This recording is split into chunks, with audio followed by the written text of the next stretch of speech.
Hello friends, welcome back to Deep creation. आप देख रहे हैं यहाँ पर साड़ी का रीयूज़। तो देखिए इस तरह की यहाँ पर साड़ी है। ये हमारा पल्लू पोर्शन है। इस तरह के इसमें फ्लावर बने हुए हैं और ये हाफ एंड हाफ साड़ी है। अंदर वाली साइड इस तरह से है। तो यहाँ से इसे कट कर लेंगे और जो हमारी लेस है इसे भी हमें अलग कर लेना है। तो ये देखिए मैंने लेस अलग कर ली है और यह हमारा लाइनिंग का कपड़ा है। तो चाहे तो आप लाइनिंग लगा सकते हैं, चाहे तो आप इसे इनर की तरह भी यूज़ कर सकते हैं। मैं यहाँ पर इनर बनाऊँगी। इनर के लिए 2.25 मीटर कपड़ा लिया है। तो इसके लिए मैंने कपड़े को बिछा लिया है डबल फोल्ड में। फोल्ड साइड मैंने अपनी साइड रखी है। ऊपर मैंने हाफ तीरे का निशान लगाया है। जितना भी तीरा है उसका हाफ कर लेंगे। मेजरमेंट आप स्क्रीन पर देख सकते हैं। 14 इंच हमारा तीरा है। 7 इंच पे मार्क करके मार्जिन ले लेंगे। उतना ही मैंने आर्म होल लिया है। यहाँ पर मैंने वेस्ट पॉइंट लिया है, उसके बाद हिप लाइन लगाई है। ब्रेस्ट से लेंगे, जितना भी ब्रेस्ट का साइज़ है उसका 4 कर लेंगे और उसके बाद मार्जिन ले लेंगे। अगर आप लूज़ चाहते हैं तो थोड़ा सा एक्स्ट्रा रख सकते हैं, आधा इंच। कमर है हमारी 36 इंच, उसका 9 आएगा। उसके बाद मार्जिन ले लेंगे। हिप साइड से मैंने 11 इंच पे मार्क किया है और उसके बाद मार्जिन रखेंगे। अगर आप लूजिंग चाहते हैं तो थोड़ा सा एक्स्ट्रा रख सकते हैं। हाफ इंच पे निशान लगाया है आर्म होल में और शेप कर दिया है। नेक के लिए मैंने 2.5 इंच पर निशान लगाया है। उसके बाद हम जितनी भी लेंथ चाहते हैं उतनी लेंथ ले लेंगे। मैंने 6.5 इंच लिया। बॉक्स बनाएंगे और इसकी शेप कर देंगे। इसे हमें थोड़ा सा बड़ा ही नेक रखना है क्योंकि हम इनर बना रहे हैं। साड़ी वाले कपड़े में से ये दिखना नहीं चाहिए, तो इसलिए इसे थोड़ा सा बड़ा रखेंगे। बाहर बाहर शेप करेंगे। अब इसका जो घेरा है ये 17 इंच है, यानी अगर आप ए लाइन बनाना चाहते हैं तो इसे बिल्कुल कॉर्नर पर मिला देंगे, नीचे से शेप कर देंगे। मैंने पहले इसे ए लाइन ही बनाना सोचा था, लेकिन इनर है तो इसे मैंने चाक से बाद में कट कर दिया था। अगर आप पहले से ही इसे छोटा बनाना चाहते हैं तो आपका कपड़ा थोड़ा सा सेव हो जाएगा, तो आप इसे छोटा कट करें। मैंने इसे बाद में स्ट्रेट कर दिया था। जितना ऊपर से रखा था 22 इंच, 11 इंच पर निशान लगाया था, उतना ही नीचे से स्ट्रेट कर दिया था। दूसरी साइड भी हम इसमें निशान ले लेंगे। अब यहाँ पे कर लेते हैं साड़ी की कटिंग। तो यहाँ से पहले इसे अलग अलग कर लेते हैं, हाफ एंड हाफ साड़ी को। अभी पल्लू पोर्शन को अलग रखेंगे और हम कुर्ती की कटिंग करेंगे। तो इसे हमें बिछा लेना है। मैंने इसे आड़ा लिया है क्योंकि इसमें आड़े में लंबाई काफ़ी सही आ रही है। 43 इंची लेंथ आ रही है। लेकिन आप इसे अगर लंबा बनाना चाहते हैं तो इसके जो फ्लावर हैं वो आड़े आएंगे। तो मैंने इसे इसलिए आड़ा बनाया था। और इसी तरह से हमें, जैसे हमने कुर्ती की कटिंग की है इनर की, उसी तरह से रखते हुए इसे कट कर देंगे। कुछ भी नहीं करना है, उतना ही मैंने इसमें घेरा ले लिया है। साड़ी का जो कपड़ा है उसको मैं ए लाइन ही रखूँगी और जो अंदर की इनर है उसे मैंने स्ट्रेट कर दिया था बाद में। तो अब देखिए हमने एक पीस निकाला है, उसी तरह से एक पीस और निकाल लेंगे। कोई भी चेंज नहीं है, दोनों पीस एक बराबर निकलेंगे। अब मैंने यहाँ पर ले लिया है पल्लू वाला पोर्शन।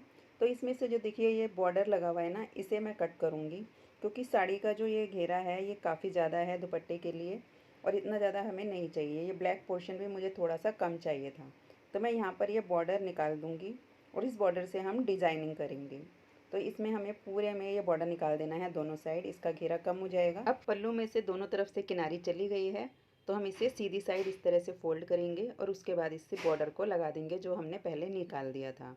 तो देखिए इस तरह से मैं इसे लगाते हुए लेकर आई हूँ।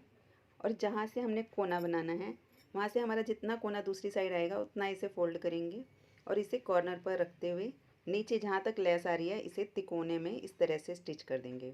वापस उसी पे स्टिच करेंगे, देखिए इस तरह से। और इसे हमें इस तरह से कोना बनाकर दूसरी तरफ लगा देना है। पूरे दुपट्टे को इसी तरह से रेडी कर लेंगे। अब जो हमने बॉर्डर कट किया था इससे हम डिज़ाइनिंग करेंगे। देखिए इसमें काला पार्ट भी थोड़ा सा आ रहा है, तो जितना हमारा बॉर्डर है उतना हम नाप लेंगे, साथ में मार्जिन भी लेंगे। तो मैंने यहाँ पे 3.5 इंच की ये पेपर फ्यूजिंग कट कर ली है। इसे हमें पेस्ट करना है उसी बॉर्डर के ऊपर। एक साइड पे हम कर लेंगे पेस्ट और जो दूसरा वाला पार्ट है ब्लैक वाला वो इसके ऊपर से कवर होके आ जाएगा। तो ये देखिए ये मैंने तैयार कर लिया है इस तरह से। इसके किनारे किनारे पर एक सिलाई लगाएंगे ताकि ये हिले नहीं। बिल्कुल ब्लैक वाले पार्ट पर ही मैंने इसमें सिलाई लगाई है। इसे पूरा तैयार कर लेंगे। तो अब इसके हम कटिंग करेंगे। मैंने ये 10-10 इंच पे मार्क कर लिया है। आप इसे लंबाई में भी लगा सकते हैं। मैंने इसे विड्थ वाइज जो इसकी लाइनिंग है वो विड्थ में आएगी। अगर आपकी हाइट कम है तो आप इसे लेंथ में ही लगाएं। तो अब इसकी कटिंग कर लेंगे। जितनी भी आप लंबाई चाहते हैं पैच की उसी हिसाब से इसकी लेंथ कट कर लेंगे। मैंने यहाँ पे 7 पीसेस कट किए थे। अब इसे हमें जोड़ना है। तो हम इस तरह से जोड़ेंगे कि इसकी लाइनिंग इस तरह से लगे कि कहीं पर भी जोड़ पता ना चले। इस तरह से रखेंगे और इसमें हम बिल्कुल मैच करते हुए इसमें सिलाई लगा देंगे। जो ब्लैक वाली साइड है उसी को फोल्ड करते हुए हमें हर पट्टी को इसी तरह से स्टिच कर लेना है। तो बिल्कुल भी इसमें जोड़ का पता नहीं चलेगा और हमारा ये पैच बनकर रेडी हो जाएगा। इसे मैंने फ़ोल्ड कर लिया है। अब इसमें हम नेक की कटिंग करेंगे। तो जितना भी आप लेंथ लेना चाहते हैं, विड्थ लेना चाहते हैं, उसी हिसाब से इसमें नेक की कटिंग कर लें। थोड़ा सा छोटा रखें क्योंकि जब हम मार्जिन लेंगे तो इसमें थोड़ा सा ये बड़ा हो जाएगा, लंबाई में भी और चौड़ाई में भी। अब साड़ी वाले कपड़े को भी उल्टा रखेंगे और पैच को भी उल्टा रखेंगे।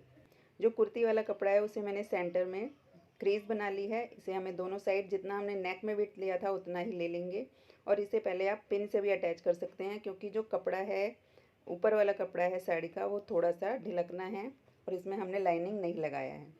तो इसे हमें सेंटर से मिलाते हुए इसी तरह से नेक की शेप दे देनी है, सिलाई लगा लेनी है।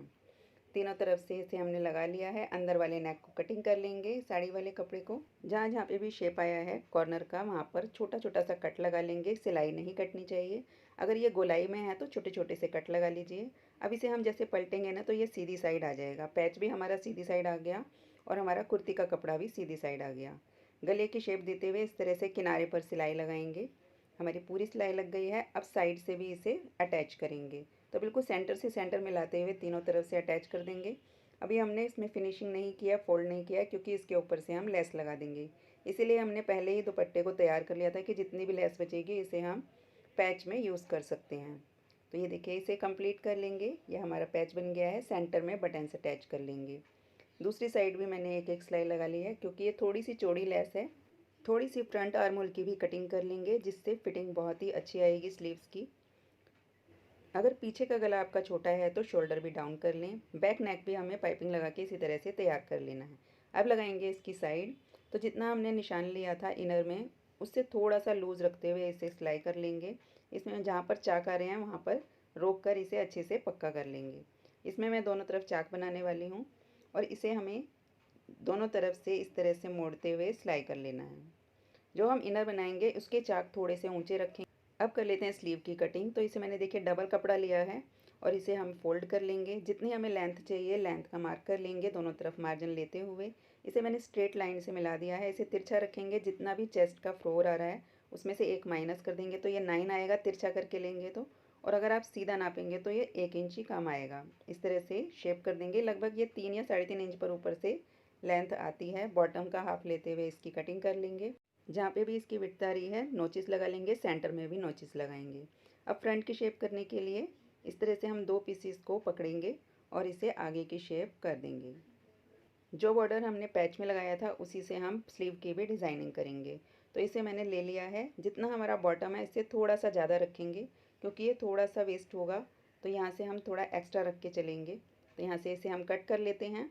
इसका नाप देखें तो ये 11 इंच आ रहा है। इसे इस तरह से फोल्ड करेंगे और इसे हम हाफ़ करके इसकी कटिंग करेंगे। तो यहाँ पे मैंने 1.5 इंच पर फोल्ड साइड से निशान लगाया है। इसे ऊपर से कॉर्नर से इस तरह से स्ट्रेट मिला देंगे और इसे कट कर लेंगे। जो कॉर्नर कट किए थे इस तरह से उल्टा रखेंगे और इसको स्टिच कर लेंगे। जब हम इसको सीधा करेंगे तो इस तरह से ये कॉर्नर बनते हुए यह हमारा जो ऊपर का बॉर्डर है इस तरह से आ जाएगा। दोनों पीसेस तैयार कर लेंगे और ऊपर की इसमें सिलाई लगाएंगे ताकि अच्छे से फिनिशिंग आए।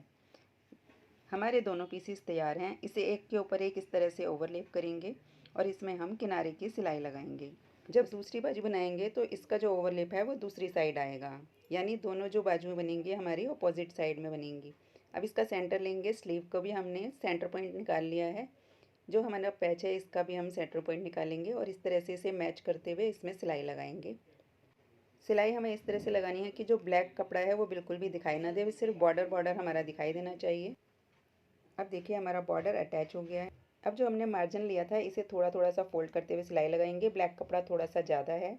अगर आपका ज़्यादा कपड़ा नहीं है तो आप इसमें इंटरलॉक भी कर सकते हैं। अब मार्जिन को ऊपर की तरफ करते हुए एक प्रेस स्टिच लगा देंगे जिससे ये इस तरह से हमारा डिज़ाइन बन जाएगा। सेंटर में एक बटन लगा देंगे। अब स्लीव लगाने के लिए इसे फोल्ड करेंगे। जितना हमारा बॉटम है उतना ले लेंगे। ऊपर से हमने जितना आर्म होल रखा था उतना लेकर इसमें सिलाई लगा लेंगे। स्लीव को सीधा करेंगे। इसे हम अटैच कर लेते हैं कुर्ती वाले कपड़े में। हमारी इसमें साइड लग चुकी है। अब देखिए इस तरह से पहले हम इसे नाप कर देख लेते हैं। जितना भी आर्म होल है जहाँ जहाँ पर आएगा इस तरह से आना चाहिए। यह हमारा बिल्कुल कंप्लीट आ रहा है। कुर्ती हमारी उल्टी है, स्लीव को हमने सीधा किया है। इसे इस तरह से डालेंगे। नीचे का जो हमारा मार्जिन है बिल्कुल मैच करते हुए स्लीव का और कुर्ती का इसमें स्लीव लगा लेंगे। दोनों स्लीव अटैच कर लेंगे। स्लीव्स मैंने अटैच कर ली हैं और देखिए इस तरह से ये आई है। लोअर वाले फैब्रिक के मैंने काफ़ी सारे बटन बना लिए हैं, इसे सेंटर में अटैच करेंगे और एक एक बटन हमें स्लीव में भी लगा लेना है। और इसकी मैंने इनर भी तैयार कर ली है। इनर में देखिए मैंने गले में पट्टी लगाकर फोल्ड किया है और आर्म होल में मैंने इसी में फोल्ड कर दिया है कपड़ा। और इसका चाक मैंने थोड़ा सा छोटा कर दिया है। तो आप अगर इसके ऊपर वाले कपड़े से नापे तो ये देखिए इतना छोटा है, ताकि जो हमारा चाक है वो अंदर ही रहे इनर का। अब बनाएंगे प्लाजो, वो भी कली वाला। तो मैंने यहाँ पर लिया है 2.25 मीटर कपड़ा। क्रेप का मैंने कपड़ा लिया है, इसे 4 फोल्ड में फोल्ड कर लिया है। इस तरह से ये 4 पीसीज हैं। फोल्ड साइड मैंने अपनी साइड रखी है। अब यहाँ पर नीचे से 1 इंच का टर्निंग पॉइंट लेंगे। लेंथ ले लेंगे, मैंने 37 इंच ली है। 2 इंच एक्स्ट्रा लिया है फोल्ड करने के लिए इलास्टिक में, और 1 इंच और एक्स्ट्रा लिया है। जब हम तिरछा इसमें कट करेंगे तो ये थोड़ा बहुत छोटा बड़ा हो सकता है। वहाँ से लाइन लगा दी है। ऊपर से 7 इंच लिया है, नीचे से भी 7 इंच लिया है। इन दोनों लाइंस को मिला देंगे और जो एक्स्ट्रा पट्टी थी इसे भी कट कर लेंगे, और जहाँ पे हमने कली बनाई है इन्हें भी कट कर लेंगे। 6 कली ये बनेंगी। इस तरह से देखिए ऊपर की तरफ फोल्ड कर लेंगे और इस तरह से ये हमारा कलियाँ बन जाएंगी। यहाँ पर से हम पहले स्टिच कर लेंगे, चाहे तो इसी तरह से ओवरलेप कर लेंगे, अपने साइज़ के अकॉर्डिंग ड्राफ्टिंग कर लेंगे और उसे फिर कट कर लेंगे। उसके बाद इसे स्टिच कर लेते हैं, जो कि बहुत ही आसान है। तो ये है इसका फाइनल लुक।